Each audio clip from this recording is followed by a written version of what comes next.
S24 ultra colon সেটটা। তো সেটটা পাওয়ার আইসিটা প্রচণ্ড হিট হচ্ছে। তো এটা ওয়াটার ড্যামেজ মূলত, আর কিছু ক্যাপাসিটার শর্ট দেখাচ্ছে। তো আমরা পাওয়ার আইসিটা তুলবো, তোলার পরে দেখবো যে কী অবস্থা। পাওয়ার আইসি তোলার পরে দেখছি আমরা ক্যাপাসিটারগুলো শর্ট চলে গেছে।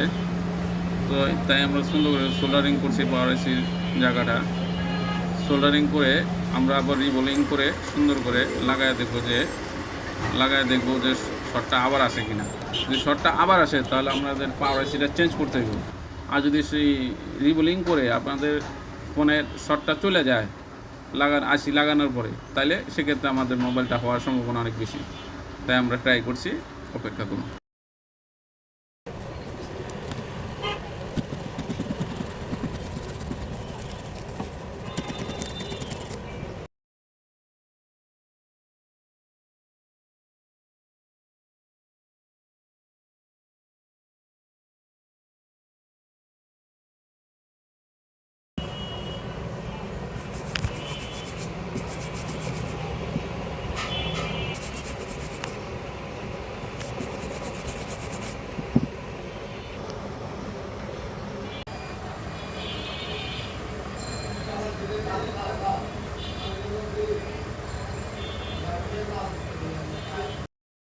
তো আমরা এখন পাওয়ার আইসিটা লাগাচ্ছি, একটু পেজ দিয়ে নিলাম।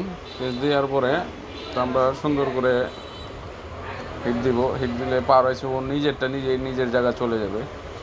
তো আমরা দেখেন হিট দিচ্ছি।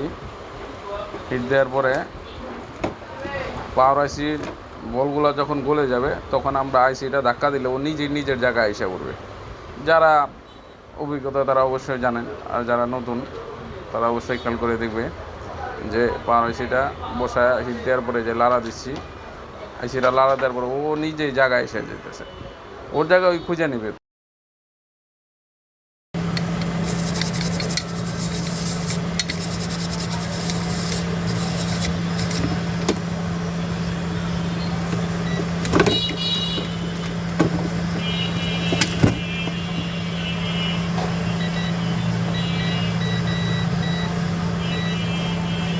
আগে আমাদের এই লাইনটা শর্ট ছিল, পাওয়ার আইসি খোলার আগে এই লাইনটা শর্ট ছিল, এখন শর্ট আলহামদুলিল্লাহ চলে গেছে। এখন দেখি রান হয় কিনা সেটটা।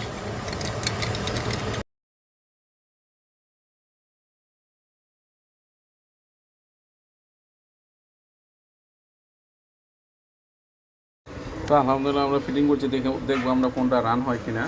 পাওয়ার সুইচে চাপ দেবো, এখন পাওয়ার সুইচে চাপ দিয়ে দেখবো রান হয় কিনা।